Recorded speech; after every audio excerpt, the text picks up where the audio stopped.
Halo teman-teman Jalan Berbisik, gimana kabar kalian? Semoga selalu dalam lindungannya ya. Malam ini aku kembali dengan sebuah kisah yang dijamin bikin bulu kuduk berdiri. Cerita ini datang dari seorang teman kita yang bernama Andi, yang mengalami kejadian menyeramkan di apartemen lama di daerah pusat kota Jakarta. Unit di lantai teratas yang konon kosong bertahun-tahun. Tanpa banyak basa-basi lagi, mari kita selami kisah ini. Andi dan pasangannya, Rina, adalah tipikal pasangan muda yang baru mulai hidup bareng di Jakarta. Mereka bukan dari keluarga berada, jadi nyari tempat tinggal itu tantangan tersendiri. Setelah muter-muter sekian lama, mereka akhirnya nemu apartemen yang harganya lumayan miring di daerah pusat kota. Lokasinya strategis banget, mau kemana-mana gampang. Gedungnya emang kelihatan tua. Dindingnya ada beberapa yang udah kelihatan kusam. Liftnya juga kadang suka rewel. Tapi unit yang mereka ambil di lantai 15 itu surprisingly masih oke kondisinya. Minimal, bersih dan perabotannya lumayan lengkap bekas pemilik sebelumnya. Mereka pindahan di awal bulan, dibantu beberapa teman. Suasana apartemen itu sendiri sebenarnya biasa aja. Nggak ada yang aneh pas siang hari.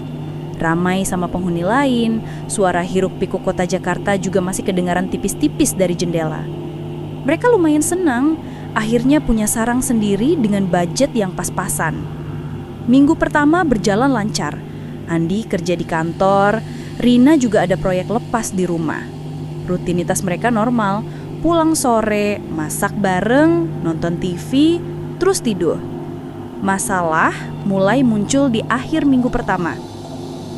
Awalnya cuma suara samar-samar. Andi sama Rina pikir cuma suara tetangga sebelah atau suara dari luar gedung. Tapi anehnya, suara itu kedengeran dari atas. Apartemen Andi dan Rina itu di lantai 15. Gedung itu punya 16 lantai. Unit di lantai 16 itu, kata agen properti yang ngurusin mereka, udah kosong belasan tahun. Gak pernah disewain, gak pernah dijual, cuma dibiarin gitu aja. Katanya sih pemiliknya di luar negeri dan gak ngurusin lagi. Jadi kalau ada suara dari atas itu aneh.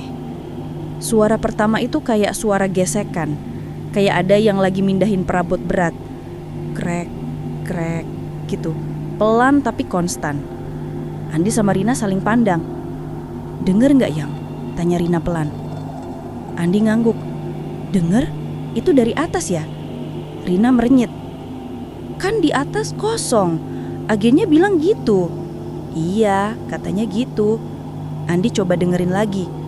Suara gesekan itu berhenti. Hening. Mungkin salah denger aja kali, kata Andi, nyoba nenangin Rina dan juga dirinya sendiri. Tapi suara itu gak berhenti di situ. Beberapa malam kemudian pas mereka udah mau tidur, sekitar jam 11 malam, kedengeran lagi. Kali ini bukan cuma gesekan. Ada suara langkah kaki. Langkah kakinya lumayan berat kayak cowok dewasa. Jalan mondar-mandir dari satu sudut ke sudut lain di lantai atas. Tok, tok, tok. Jeda. Tok, tok, tok. Suara itu kedengaran jelas banget di langit-langit kamar tidur mereka. Seolah-olah orangnya lagi jalan persis di atas kasur mereka. Rina langsung meluk Andi kenceng. Andi juga ngerasa gak nyaman. Bulu kuduknya mulai berdiri. Mas, itu beneran dari atas kan? Bisik Rina. Iya Yang, aku juga dengar, jawab Andi pelan. Mereka diam dengerin suara langkah itu. Mondar-mandir, mondar-mandir. Sesekali berhenti, terus mulai jalan lagi. Gak ada suara lain, cuma langkah kaki itu. Setelah hampir setengah jam, suara itu pelan-pelan menghilang. Mereka berdua susah tidur malam itu. Pikiran mereka kemana-mana. Siapa yang ada di unit kosong itu? Kenapa dia jalan-jalan tengah malam? Apa jangan-jangan ada yang nyusup masuk? Tapi buat apa? Dan kenapa nggak ada suara lain selain langkah kaki? Selain suara, ada lagi satu hal yang bikin mereka nggak nyaman. Bau. Kadang-kadang, terutama pas malam, muncul bau aneh di apartemen mereka. Bukan bau sampah, bukan bau masakan, apalagi bau apek khas apartemen tua. Ini bau kayak kembang. Wanginya kuat banget, mirip bau kembang 7 rupa yang suka ada di sesajen atau di acara-acara tertentu. Bau melati, cempaka, kenanga, campur aduk jadi satu. Bau itu muncul tiba-tiba, kadang pas mereka lagi nonton TV, kadang pas lagi di dapur, bahkan pernah pas Andi lagi di kamar mandi, baunya menyengat, terus hilang itu aja beberapa menit kemudian. Ini bau apa sih, Mas? Rina nutup hidung. Iya, Yang, aneh banget baunya. Bau kembang itu makin sering muncul seiring suara langkah kaki itu makin intens. Puncaknya suatu sore pas Andi pulang kerja, dia papasan sama Pak Edi, petugas keamanan senior di apartemen itu. Pak Edi ini orangnya ramah, udah agak tua, logatnya Jawa kental.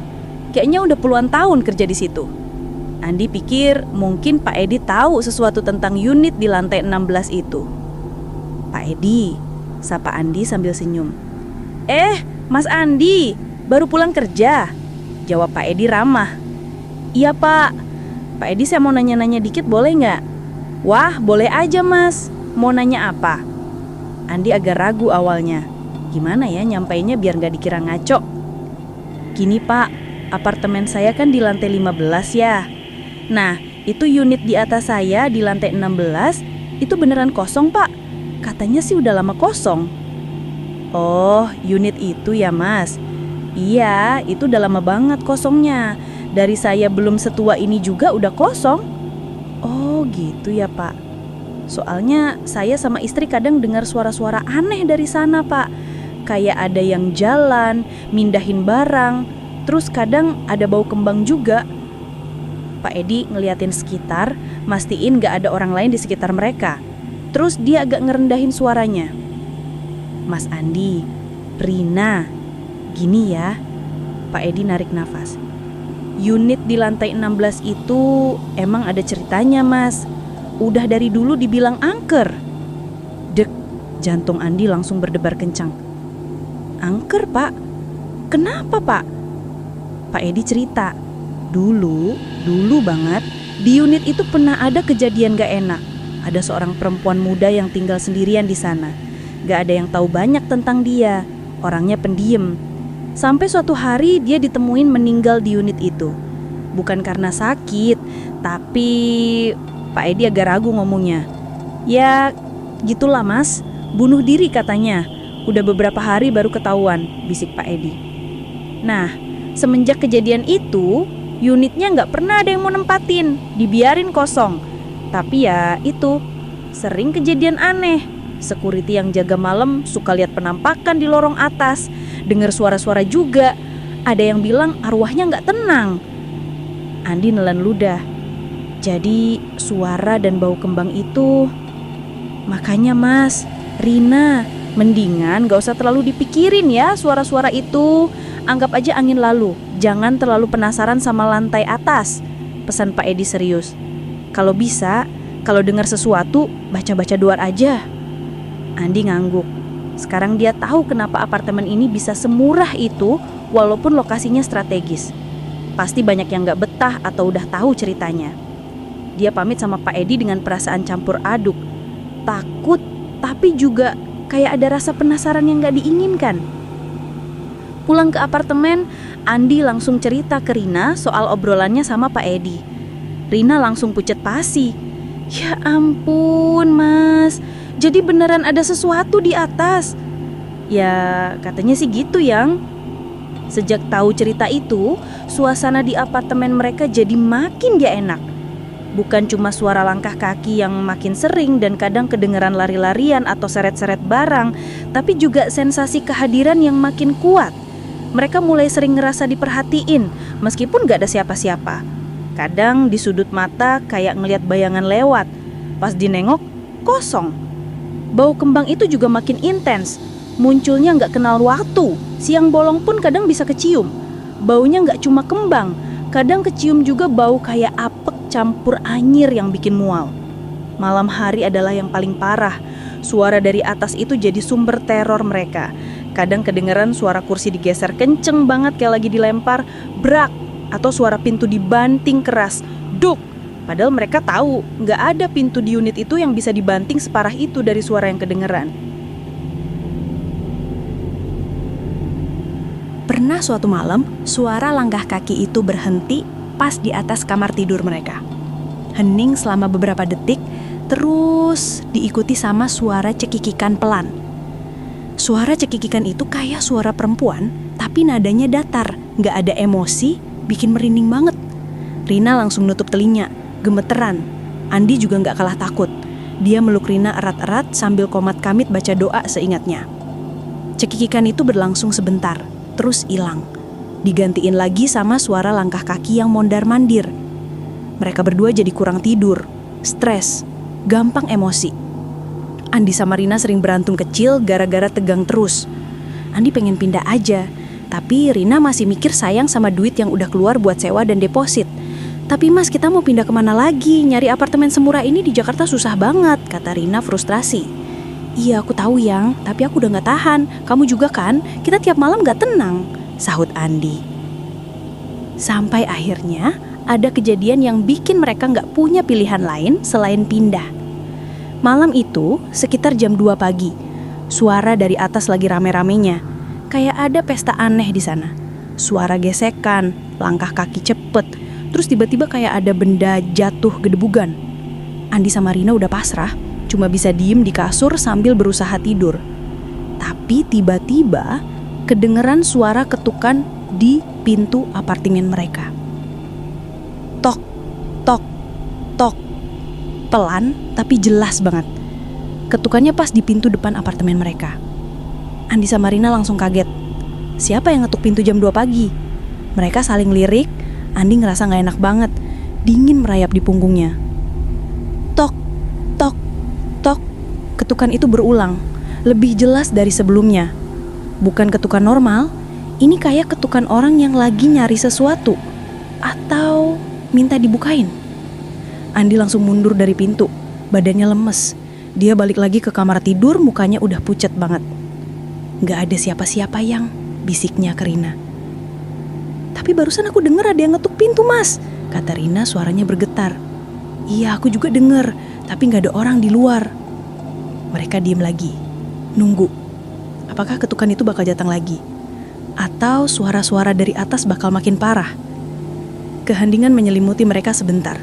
Hanya suara nafas mereka yang terburu-buru. Lalu terdengar lagi, bukan ketukan di pintu depan. Kali ini, suara ketukan itu datang dari dinding di kamar tidur mereka. Tepat di dinding yang berbatasan langsung dengan unit di lantai 16. Tok, tok, tok. Ketukannya pelan, tapi posisinya lebih tinggi dari jangkauan orang biasa. Seolah-olah ada yang ngetuk dari langit-langit atau bagian atas dinding. Mereka berdua langsung lompat dari kasur, menjauh dari dinding itu, seolah dinding itu bisa menggigit.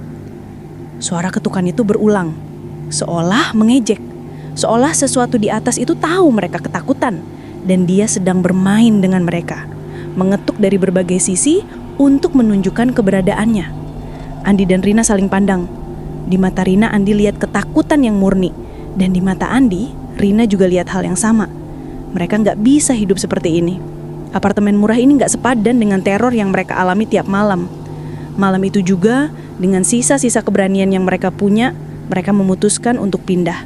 Besok pagi mereka bakal langsung nyari tempat lain. Gak peduli harus ngutang atau gimana. Mereka gak akan bertahan satu malam lagi di bawah unit yang ditempati oleh sesuatu yang gak kelihatan tapi terasa nyata dan jahat itu. Mereka gak tidur sama sekali malam itu.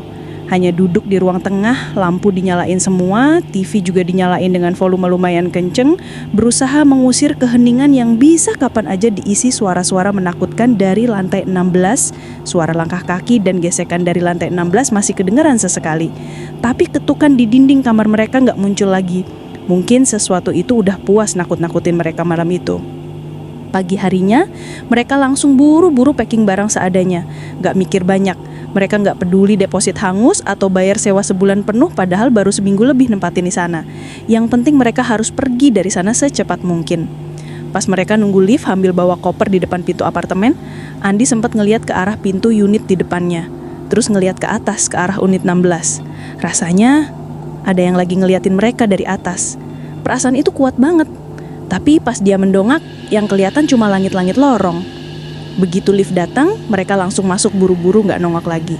Turun ke lantai dasar, mereka nyari Pak Edi. Mereka jelasin kalau mereka mau pindah hari itu juga. Pak Edi gak kelihatan kaget, dia cuma ngangguk, kayak udah paham. Ya sudah mas, mbak, kalau memang gak kuat, lebih baik cari tempat lain. Semoga kalian aman ya, kata Pak Edi prihatin. Mereka akhirnya pindah ke apartemen yang lebih kecil dan agak pinggiran, tapi jauh lebih tenang. Sejak pindah, mereka gak pernah lagi dengar suara aneh, gak pernah lagi nyium bau kembang atau anyir, dan gak pernah lagi ngerasa ada yang ngawasin mereka. Tapi pengalaman di apartemen lama itu benar-benar membekas. Andi sama Rida jadi lebih peka sama hal-hal mistis, dan mereka gak akan pernah lupa sama suara langkah kaki dan ketukan hampa dari unit kosong di lantai 16 yang konon udah gak berhuni bertahun-tahun. Mereka sadar, kadang tempat yang terlihat kosong pun sebenarnya tidak benar-benar kosong. Ada penghuni lain yang menunggu di sana. Wah, merinding banget ya cerita dari teman kita ini. Semoga pengalaman seperti ini tidak terjadi pada kita semua teman-teman. Jangan lupa untuk selalu berhati-hati dimanapun kalian berada. Bagi kalian yang punya pengalaman horor juga, jangan ragu untuk kirim ceritanya ke Jalan Berbisik. Sampai jumpa di video selanjutnya teman-teman.